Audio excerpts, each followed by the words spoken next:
Let's start this video out looking at some images of Afghanistan. These were just a variety of pictures from my time there, different bases, and looking at, some beautiful shots of the skyline. I mean, just absolute beautiful mountains in the distance. That was over at Fenty back there. And some of the berthing areas. More pictures of the beautiful mountains in the distance. Just kind of remembering, the time there, and that's really what this video is about today. This video is remembering the time in Afghanistan now that much of our forces are drawing down. All right, and welcome back. It's good to have you back on the channel, and we are trying now to get out content several times a week.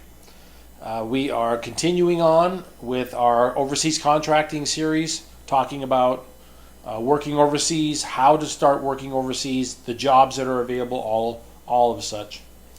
And then we are a few weeks away from transitioning into doing more travel videos. So we will be traveling some locations in the United States as well as traveling overseas, and that will continue into the foreseeable future. So definitely stay tuned for that. After years of military contracting overseas, and I'm getting ready to retire, I thought I would pass on the information that I learned over years of working abroad to inspire others to reach out, check out the world, see the jobs that are overseas, and learn something about yourself. What I wanted to talk about today was I was asked by someone about my time in Afghanistan and working in Bagram Air Force Base specifically. I worked in several bases while I was in Afghanistan, all of which now have been basically handed back over to the Afghani military. Their current status is questionable at the time of this video.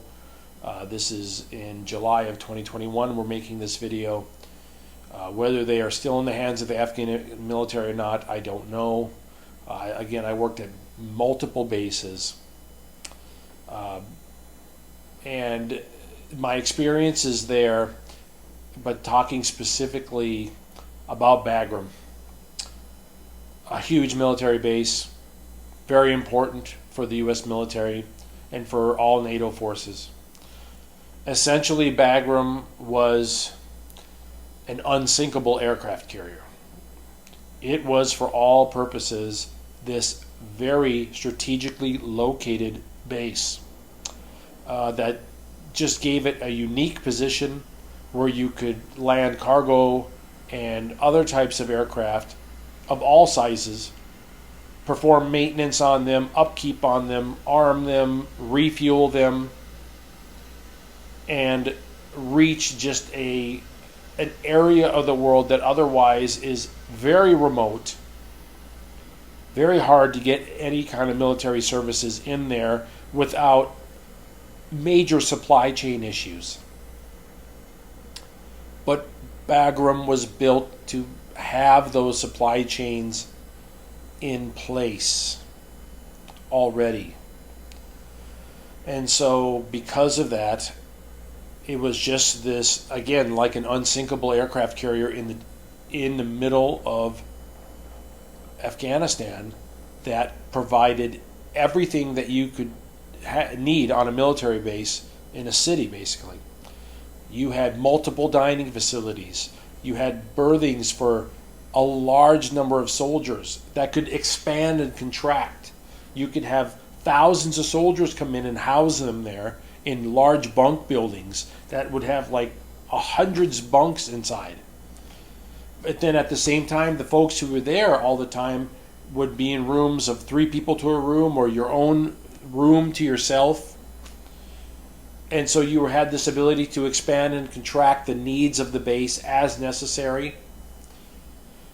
You had supplies there, ammunition, you had, fuel, radars, communication gear, satellite communication gear of all kinds, the ability to perform maintenance on all types of equipment and aircraft, and having spent time there, it was a state of normalcy in the middle of madness. You just had the ability to go relax somewhere, sit down on a bench. Some areas of Bagram had small gardens that were built by people and kept up, so you could actually go and sit in these places. There were fast foods that were available, coffee shops that you could go to, and give you a sense of that the world was still there, that there was a sense of normalcy, of what you understood. And when it was all handed over, just recently, within the last couple of weeks of making this video, completely handed over in the middle of the night, all facilities left. I wonder how that was done with the amount of communication gear that is available at that location. That must have just been ripped out and taken with massive computer systems of all kind, all gone now. And I just wonder what the future of Afghanistan is going to be. As I said, it was sort of a castle in a way. If you can imagine, an opposing force could say, we can take land surrounding this castle, but we can't take this castle.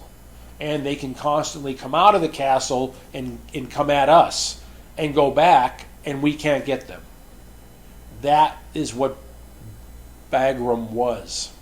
It was the castle of Afghanistan that you couldn't get into, but strikes could be sent out from it effectively, locally and multinationally. And now it's gone. That's the reality. It's gone. And the only two bases that are left that I'm aware of is the Kabul compound, which protects a handful of embassies, and I've worked at that as well. And the international airport, I've worked at that as well. And it has an American presence there at the international airport, a defense presence, probably a handful of contractors available to maintain the computer networks and vehicles and facilities and equipment. And I don't know what the future will bring for Afghanistan. I will be keeping up with the news, as we all are, as to what's happening there.